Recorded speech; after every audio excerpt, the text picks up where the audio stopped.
আসসালামু আলাইকুম। আশা করি আপনারা সবাই ভালো আছেন। আমিও ভালো আছি আলহামদুলিল্লাহ। তো আজকে এই ভিডিওর মাধ্যমে আমি গ্রীষ্মকালীন যে ধান চাষ হয় তার পুরো পদ্ধতিটা আপনাদের সঙ্গে শেয়ার করার চেষ্টা করব ইনশাআল্লাহ।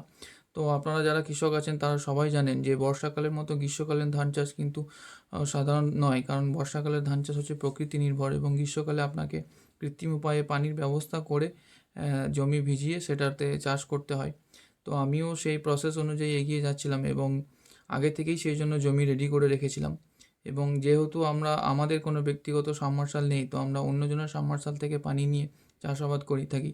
তো সেই জন্য টাইমিংয়ের একটা ব্যাপার থাকে এবং তাদের সময় মতো আমাদেরকে পানি নিতে হয় এবং কাজটাই সেইভাবেও গুছিয়ে গুছিয়ে করতে হয়। কারণ তারা যেই মুহূর্তে আমাদেরকে পানি দেয় সেই মুহূর্তেই কাজগুলো করে সুন্দরভাবে গোছাতে হয় এবং একটা জিনিসও খেয়াল রাখতে হয় চাষের দিক থেকে, যে সঠিক টাইমে সঠিক জিনিস যদি না করা হয় তাহলে ফলনটা সুন্দরভাবে হবে না, মানে পর্যাপ্ত যে ফলন হওয়া উচিত সেটা হবে না। তো সব দিক মাথায় রেখে অনেক কিছু মেনটেন করে কৃষিকাজ করতে হয়। কারণ এই চিন্তাধারাটাই পাল্টানোর আছে, কারণ সাধারণ মানুষ ভাবে কৃষিকাজ করলেই হবে, তো সেটা কিন্তু নয়। কৃষিকাজে সর্বোচ্চ জ্ঞান প্রয়োজন, কারণ কৃষিকাজ যদি সঠিক সময়ে না করা হয় তাহলে ফলনে কমতি দেখা যাবে এবং লস হওয়ার সম্ভাবনা অনেক বেড়ে যাবে।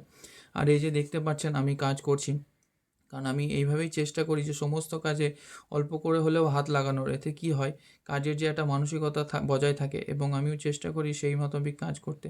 কারণ এবং এছাড়াও আমার কাছে যারা কাজ করে তাদের একটু উৎসাহ যোগানোর, কারণ তাদের সাথে যদি আমিও কাজ করি তাদেরও একটু ভালো লাগবে এবং তারা আমার কাজটাকে সঠিক সময়ে সঠিকভাবেও আহ, শেষ করার চেষ্টা করবে ইনশাল্লাহ। তো সেইভাবেই তাদের সাথে সাথ দিয়ে যতটা পারা যায় কাজ করা হয়।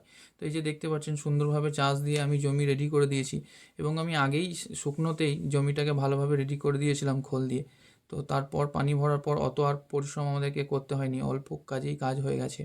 তো এই যে দেখতে পাচ্ছেন তাপস আমার বড়দা, এই নিয়ে আমাকে চাষে অনেকভাবে হেল্প করে থাকে, আল করা থেকে বীজ মরা থেকে মানে সমস্ত রকম হেল্প করে থাকে।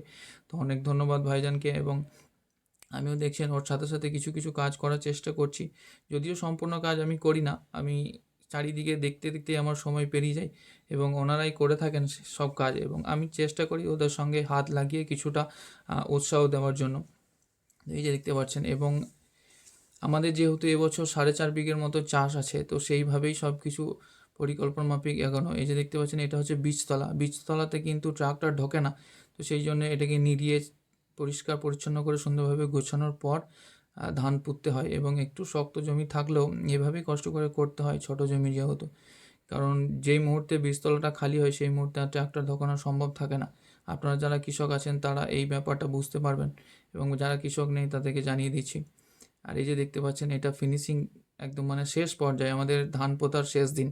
আর অল্প পরিমাণ বীজ আছে, এই বীজটা দিয়ে বীজতলাটা পোঁতা হবে এবং সাইডগুলো যেহেতু নষ্ট হয়ে গেছে তো আমি কোদাল দিয়ে সেগুলোকে একটু ভালোভাবে গুছিয়ে পরিষ্কার করে দেওয়ার চেষ্টা করছি।